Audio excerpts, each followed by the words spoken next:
Yokata! What's up, it's a culture detective here investigating your favorite animes, and today I'm going to do an anime review on Dorohedoro. Dorohedoro is originally a manga written and illustrated by Q Hayashida, and it is a really long-running manga going from the year 2000 to 2018.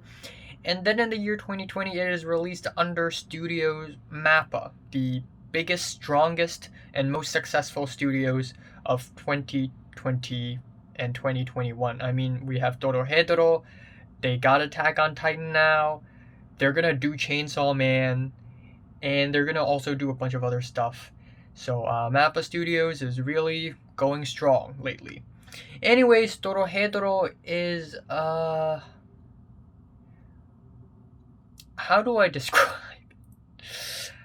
do I describe Dorohedoro? It is an action thriller slash slice of life. It's kind of like Blade Runner meets Mad Max meets Slipknot meets Suicide Squad, with a bit of biopunk, with a bit of dieselpunk, and turned up to 11 on crack. That is Dorohedoro. It is incredibly violent, a bit of the old ultra-violence. And for some reason, whenever something really violent happens, like someone's guts being spilled, split in half, eyeball gouged out and being stepped on, a mushroom exploding out from someone's back, everybody's gonna act like it's just another Wednesday. And it's really strange as well. There's a lot of concepts behind it. There is the whole, which is an entire world that looks really broken and apocalyptic and dystopian, where a bunch of humans live. And then there is the sorcerer's world, where sorcerers live. They have magical powers. They're born with magical powers. They're not humans. And then there are the devils, who are supposedly the all-knowing, powerful beings. And there are also cross-eyeds. And cross-eyeds are sorcerers, but are usually really weak and lame and poor and not powerful at all. And so we have the story. Now, before that, I have to talk about the OP and the ED. The OP is just okay. I really don't like it when an anime OP just shows, or any TV show opening title sequence, that just shows something that could have been a scene in the anime or the TV show. It's just kind of bland and flat and not much is really happening. And then we have the EDs, and for some friggin' reason, even though this season has 12 episodes, there are 6 EDs. 6! They made 6 EDs for 12 episodes. That is so unnecessary. Personally, I didn't really particularly enjoy any of these EDs. I don't think they're terrible. They're just kind of regular. But one thing for sure is that they're all really, really fun. There's a mushroom first-person shooter game. There's the what's its name again? The little pet ED, which is really cute. My favorite one is the second one, and also the fourth one, where all the characters are just walking like they're in the middle of a video game, and it's a lot of fun. And I also really, really love the art style. In fact, I think as far as art style goes, this has to be one of the best animes I've ever watched. Every single scene in this anime just permeates and reeks of grossness and also beauty. It's so grandiose, it's so mesmerizing, yet at the same time it's fucking disgusting. It's a very particular art style that I just really, really enjoy. And this art style isn't just like one thing. There are many variants of this art style. I want to add that if Dorohedoro is a live-action movie, it would definitely be worthy of Best Production Design in the Oscars. And be worthy of even more, because holy shit. And then we have the character designs, which are just as whack as the setting, if not even wackier, where characters' heads would be literally shrimp or a roasted turkey. Sometimes people's heads would be a bird head. Of course, the main character of Kaiman has a lizard head, and then we have really cool looking masks that are also really weird. There's a heart mask, and again, cross-eyed. The costumes are all really strange, but they change from time to time, which is really nice. And overall, the character designs are amazing. And also, one of the best things about Dorohedoro, 3 words: muscular, buff girls.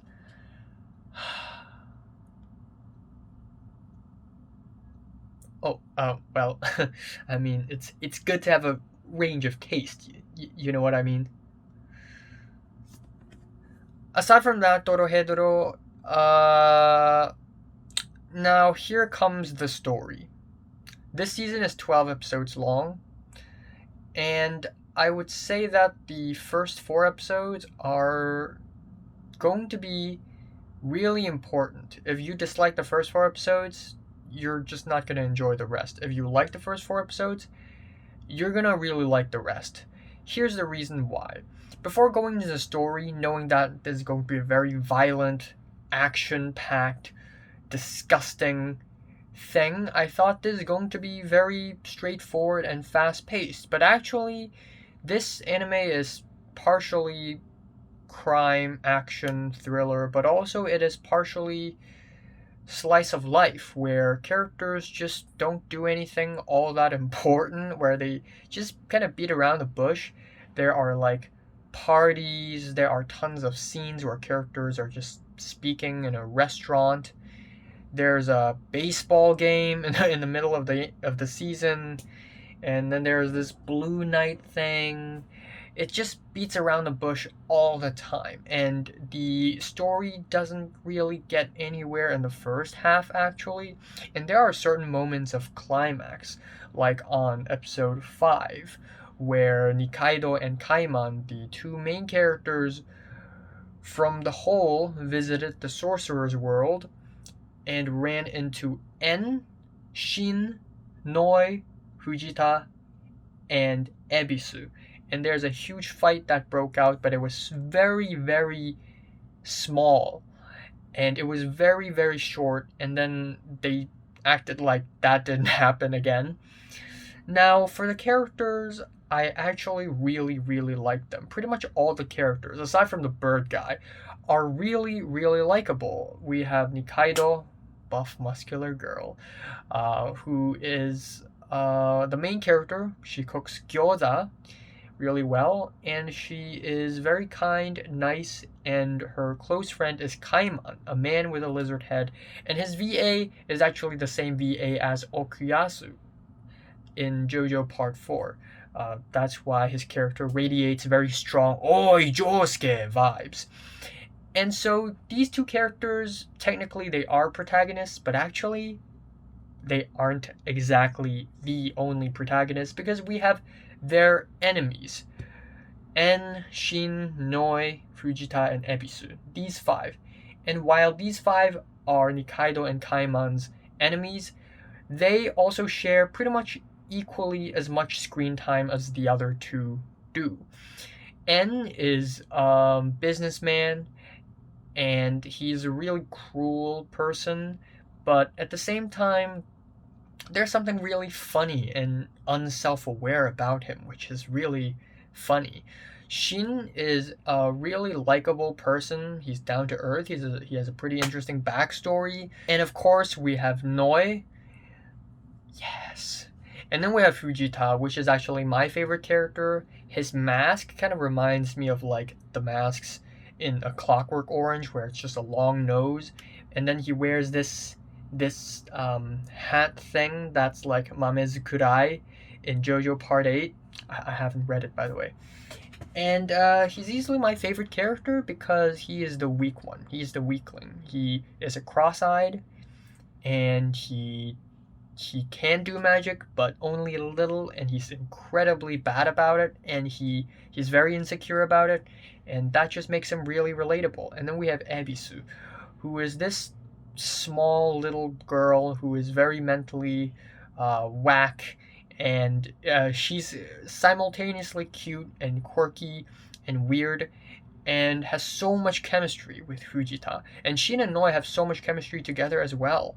So we have the 5, and then we have the 2, and they're constantly fighting each other, even though they didn't exactly mean to. En essentially wanted to find a partner, a sorcerer partner that can control time. And then Shin and Noi ran into Nikaido and Kaiman, and they became enemies. At the same time, Kaiman, he wasn't really born like this. He wasn't born with a lizard head, and he wanted to find the sorcerer who turned his head into a lizard head, and also he wanted to regain his memories, because when he woke up after being turned into a lizard human, he actually lost all memories. So, again, first 4 episodes, there's a lot of beating around the bush, there's a lot of here and there, scenes that don't exactly serve any purpose whatsoever. There's an entire scene where it's like a corpse party, where everybody's partying, and then dead bodies are hanging from the ceiling in that room. And that entire scene essentially served only one small purpose, and that is to introduce the character of Kikurage, which is this little cute pet. But yeah, the last 4 episodes in comparison are actually some tight, well-written drama. There's actually some really well-written twists and turns at the end that's actually on par with some other really good animes like ReZero. And I also really love how all these characters are intertwined, because Shin's character, his past is also somehow intertwined with this one doctor who is now friends with Nikaido and Kaiman, and then somehow Nikaido is hiding secrets herself, and it's somehow being intertwined with En, and it's all somehow connected bit by bit, and it just makes up for some really good drama, and I just really enjoy that. Another thing I really like about this anime is the soundtrack. I mean, the soundtrack is pretty great. It's not the greatest anime soundtrack I've ever come across. I mean, that I would have to go for JoJo Part 4 or Attack on Titan, honestly.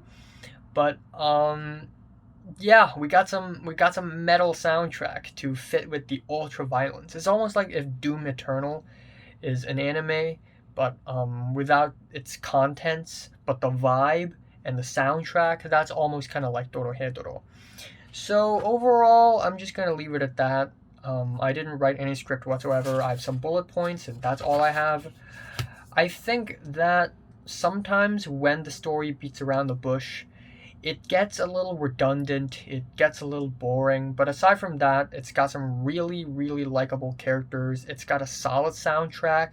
I really love the art style, and I think the art style is the strongest selling point of the anime, actually second to Muscular Buff Girls. And I think it is a really solid one, and I really look forward to a season 2, if there is one. I mean, there has got to be one. Please make a season 2. So yeah, my favorite episode here is somewhere closer to the finish, and my least favorite is somewhere in the first 4. I'm giving Dorohedoro a light to decent 8 out of 10. So, have you watched Dorohedoro from 1 to 10? How much is rated? Like it, and subscribe if you want more, and thanks for watching. The next anime I'm going to watch is Death Note. But that's not going to be the next anime I'm going to review, because Death Note is 1 season long, and it's pretty long. So the next anime I'm actually going to review is, I think, Mushoku Tensei.